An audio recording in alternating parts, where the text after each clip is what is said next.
Bonjour à tous et bienvenue pour une nouvelle démonstration d'acrylique pouring. Voici la toile que nous allons réaliser ensemble aujourd'hui. Alors pour celle-ci, il m'a fallu de la couleur argent, vert jaune, magenta foncé, du bleu cyan, du jaune cadmium et du blanc. J'ai versé mes peintures acryliques dans des petits pots et ajouté la même quantité de peinture en colle. Voilà, ici de la colle vinylique Cléopâtre.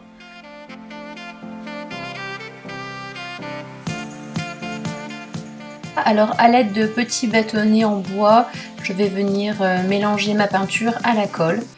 Alors là j'ai trouvé des bâtonnets en bois vraiment pas chers et de bonne qualité sur Amazon. Vous trouverez le lien sous la vidéo. Alors on mélange bien la colle de façon à rendre chaque préparation homogène comme d'habitude. On va ensuite ajouter de l'eau à l'aide d'une pipette et rendre la préparation fluide. On ajoute de l'eau autant que nécessaire de manière progressive pour obtenir ce type de préparation. On fait la même chose pour l'ensemble des couleurs.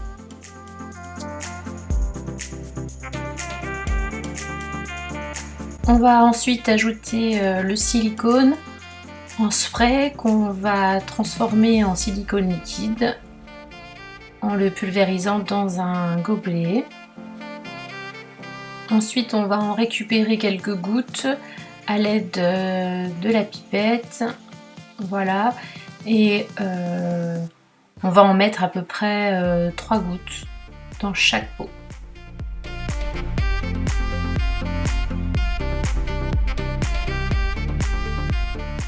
Comme il y a plus de blanc, je vais mettre 6 gouttes dans le blanc. Alors une fois le silicone dans ma peinture, je ne vais pas la mélanger. Aujourd'hui, j'ai décidé de l'utiliser comme cela. Il paraît que ça permet de créer des cellules un peu plus importantes, un peu plus grosses. Donc on va tester ça aujourd'hui. Après avoir aspergé mon fond de gobelet de silicone, je vais alterner toutes mes couleurs de cette manière dans mon gobelet.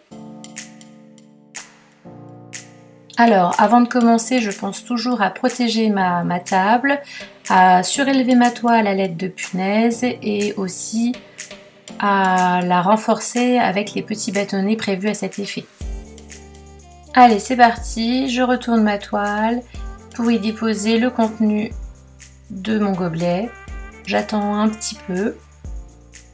Alors, en attendant, je vais déverser un petit peu de blanc sur le contour de ma toile. Voilà, j'imagine comme ça que ce sera un petit peu plus facile de déverser la peinture sur l'ensemble de la toile jusqu'au bord.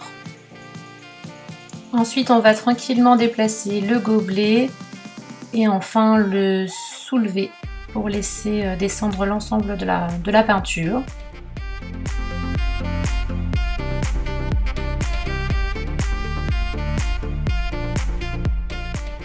Alors là, je vais venir ajouter de la peinture au niveau des contours parce que visiblement, il m'en manque un petit peu. Alors, on voit tout de suite les cellules se former et c'est vrai qu'elles sont plus larges. Donc, je trouve cette technique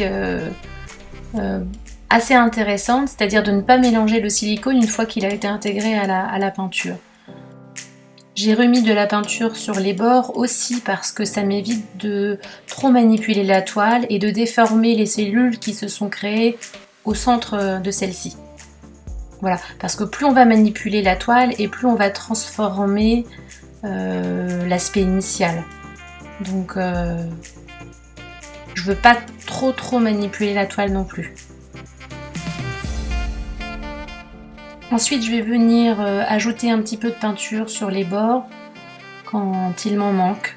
Voilà, je la déverse directement ou j'utilise un petit bâtonnet pour venir remplir les espaces vides. Voilà, à ce stade, j'hésite toujours à laisser la peinture telle qu'elle ou bien à passer le sèche-cheveux pour créer davantage de cellules. Dans tous les cas, en séchant, la peinture va se transformer et des cellules vont apparaître dans tous les cas.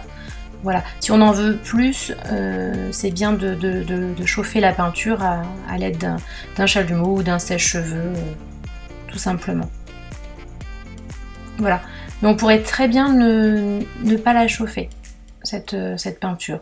Dans tous les cas, grâce au silicone, les cellules vont se former.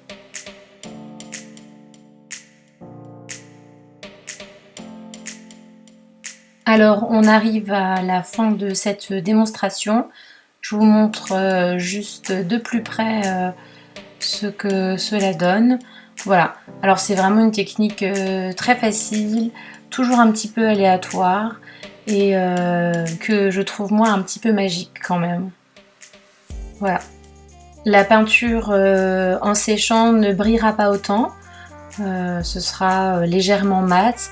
Donc n'hésitez pas à vernir vos toiles une fois terminées avec un vernis classique ou même à utiliser une résine de glaçage.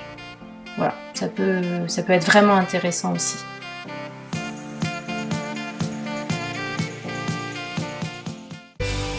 Merci d'avoir regardé cette vidéo, j'espère qu'elle vous a plu. Si vous avez aimé, pensez à vous abonner. À bientôt!